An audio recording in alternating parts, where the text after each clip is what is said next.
Over the last week, we've covered two separate controversial police shootings in two separate cities.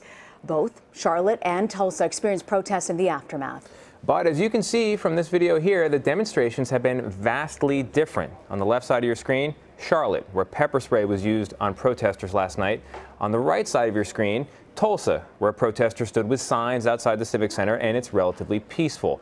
Alexis McGill Johnson is a political scientist and executive director and co-founder of the Perception Institute, and she's here with us to help us understand the differences between these two cities. What's really interesting to me is the fact that the Tulsa case, the video released, the situation seems to have been a much more clear-cut case for outrage. And yet the demonstrations there are not as outraged as the ones in Charlotte. What explains that? Well, I actually think it's how they handled the release of information. There was a lot of transparency. We got the video fairly quickly. And so we're able to kind of have a conversation. I think the mayor of Tulsa has been extraordinary in terms of just kind of keeping the community involved and engaged in a way where in Charlotte, you know, certain people have seen the video, the community hasn't. And so I think it's this question of transparency, accountability, and how we actually understand what's underlying the systems and practices in policing in both cities. Why do you think the police in Charlotte have held off in releasing that video?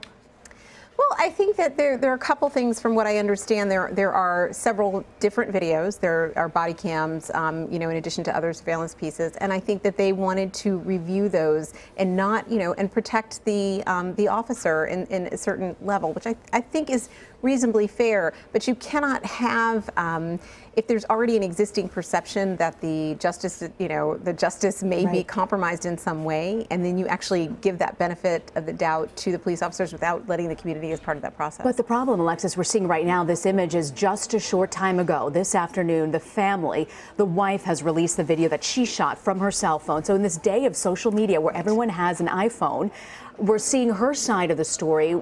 I understand what you're saying about the police wanting to sort of preserve that, but people have videos and they're releasing them. Absolutely, which is all the more reason why we should just be releasing this information quickly and getting it out to the public so that we can all be a part of shaping that narrative of what actually happened and transpired. And I think when we can show that police are willing to submit to being governed in essence and not being protected by the kind of blue wall of silence or what have you, that it creates more trust in communities. And that's what policing ultimately needs. If we want, you know, their ability to protect their ability to protect and serve us, we also need to make sure our relationships with the community are being undergirded by fundamentals of trust and transparency. And now to the Department of not helping things, there is a video of a North Carolina congressman making some unsavory comments in response to the events in North Carolina. Let's take a listen to that and then talk about it. Sure.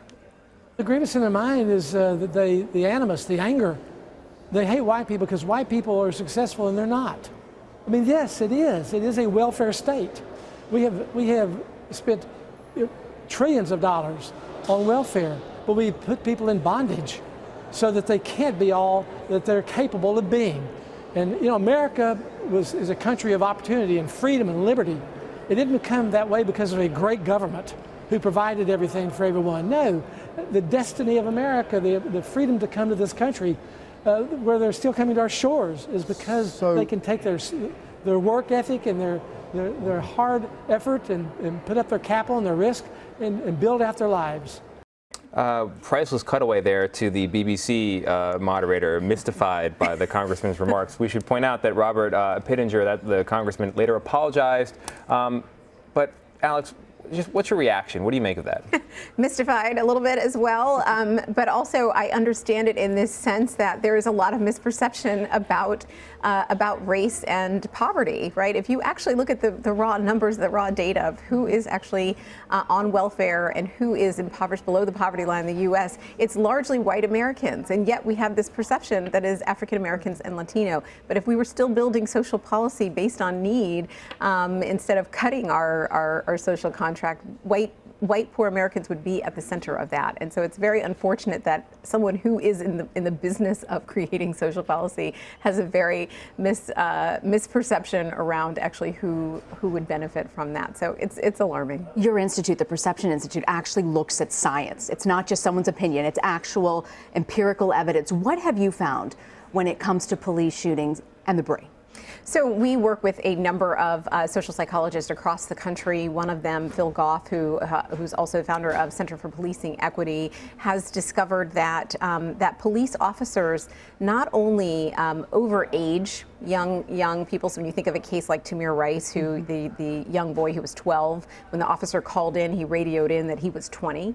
That when they see potential suspects, that their brain actually lights up, has more activity than just seeing a white potential perpetrator. So we overage them. We see more activity, and we're more likely to use force quicker than in other instances when the perpetrator is white or the potential suspect is white. And so we know that race plays a role in magnifying fear, and I think that's the case of what we're seeing with the Officer Shelby in Tulsa, that she put fear on the table, but at the same time acknowledging the fact that her fear may have also been enhanced by her misperceptions around race, and we expect police officers to be able to differentiate between a real threat and a perceived threat, and that's where we are right now. Alexis McGill Johnson, thank you very much for joining us.